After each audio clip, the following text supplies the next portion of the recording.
Y si el momento más importante en la vida de Jesús no fue ninguno de los milagros que conocemos, sino un proceso interno que casi nadie ha sabido interpretar correctamente, cuando hablamos de la iniciación espiritual de Jesús, la mayoría de personas piensa en un acontecimiento puntual, en un ritual, en un momento concreto que marca un antes y un después.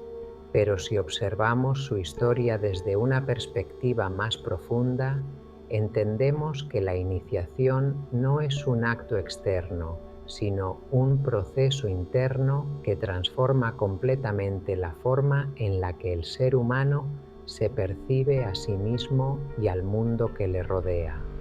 Después de su paso por Egipto, que como hemos visto no representa únicamente un lugar físico, sino una etapa de confrontación con la materia, con el ego y con las limitaciones personales, Jesús entra en una fase mucho más exigente, la integración de todo lo aprendido.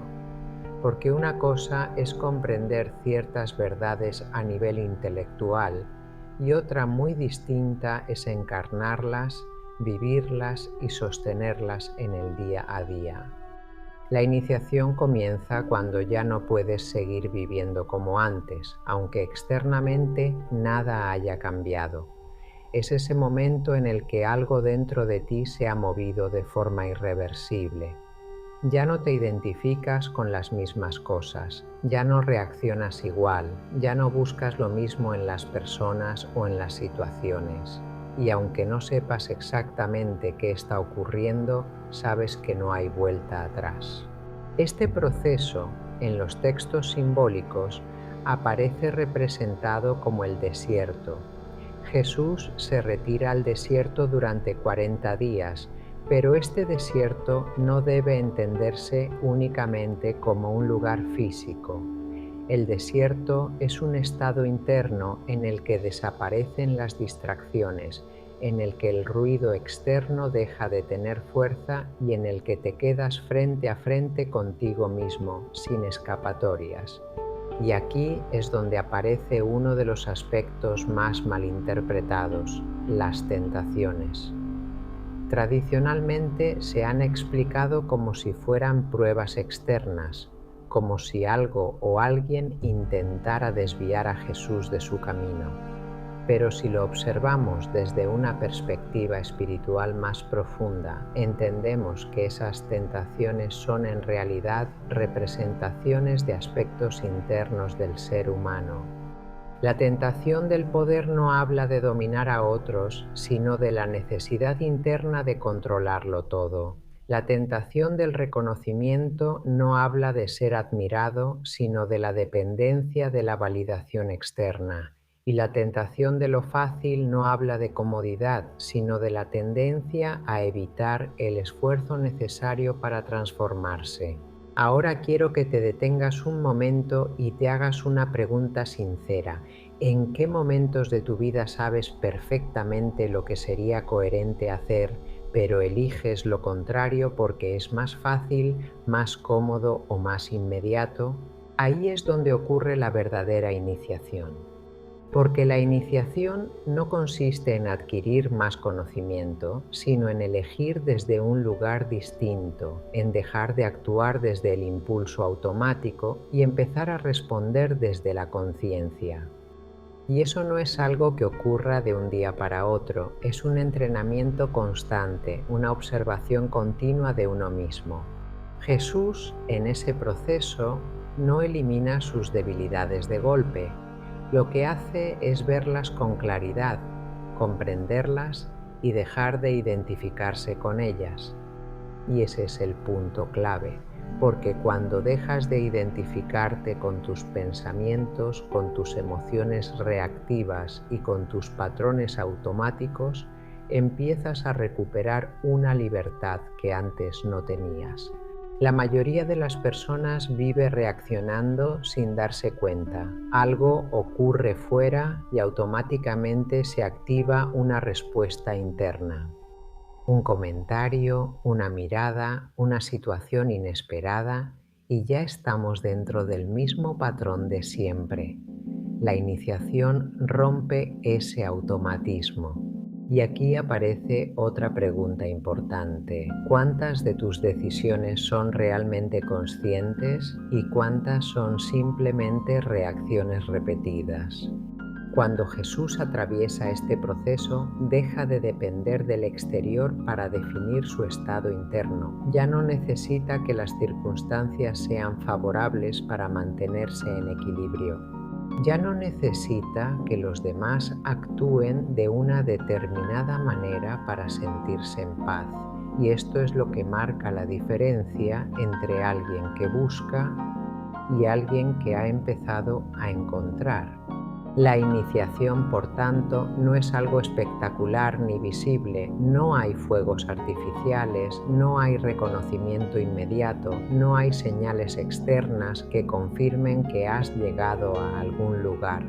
Al contrario, es un proceso silencioso, muchas veces incómodo, en el que te das cuenta de todo lo que aún no está en coherencia dentro de ti. Y este punto es fundamental, porque muchas personas creen que el camino espiritual es sentirse bien constantemente, estar en paz todo el tiempo o evitar cualquier tipo de conflicto interno. Pero la realidad es otra. El verdadero crecimiento implica ver lo que no queremos ver, reconocer lo que nos incomoda y atravesarlo sin escapar. Jesús no evitó ese proceso, no buscó atajos, no se apoyó en creencias para no mirar lo que ocurría dentro de él. Lo atravesó con presencia, con claridad y con una determinación que no dependía de lo externo. Ahora bien, esto nos lleva a una cuestión todavía más profunda. ¿Estás dispuesto a atravesar tus propios procesos sin huir de ellos? Porque ese es el punto en el que muchas personas se detienen, buscan respuestas, leen, escuchan, se interesan, pero cuando llega el momento de aplicar, de cambiar una conducta, de sostener una decisión incómoda, vuelven atrás. La iniciación no es para quien quiere saber más, es para quien está dispuesto a vivir de otra manera. Y aquí es donde todo empieza a ordenarse, no porque el mundo cambie, sino porque tu forma de relacionarte con él cambia. Empiezas a ver con más claridad, a elegir con más conciencia y a actuar con más coherencia. Jesús, después de este proceso, no se convierte en alguien distinto en esencia, sino en alguien alineado. Y esa alineación es lo que hace que su mensaje tenga fuerza. No son solo palabras, es una experiencia vivida, no es teoría, es coherencia. Por eso, cuando habla, impacta, porque no está transmitiendo ideas, está transmitiendo un estado. Y ahora quiero que te plantees algo muy concreto. ¿Qué parte de tu vida sabes que necesita un cambio, pero sigues posponiendo? No hace falta que respondas en voz alta, basta con que lo reconozcas, porque ese reconocimiento ya es un paso. La iniciación no ocurre cuando todo está perfecto, ocurre cuando decides dejar de posponer lo que sabes que es importante. Cuando decides dar un paso, aunque no tengas todas las respuestas. Cuando decides sostener una elección, aunque no sea la más cómoda. Y ese momento, aunque parezca pequeño, lo cambia todo. Si has llegado hasta aquí, probablemente ya estás en ese punto. No es casualidad, no es solo interés. Es una señal de que algo dentro de ti está listo para moverse. Por eso te invito a que escribas en los comentarios "Elijo dar el paso", no como una frase más, sino como una decisión consciente. Y observa qué ocurre después, porque cuando nombras algo con claridad empiezas a darle forma. En el próximo vídeo vamos a ver cómo Jesús, después de este proceso de iniciación, empieza a transmitir su enseñanza desde ese estado de coherencia y entenderemos por qué sus palabras siguen teniendo tanta fuerza hoy. Suscríbete para no perderte ese siguiente paso. Y recuerda algo importante, no estás viendo este contenido por casualidad, estás aquí porque tu proceso ya ha empezado.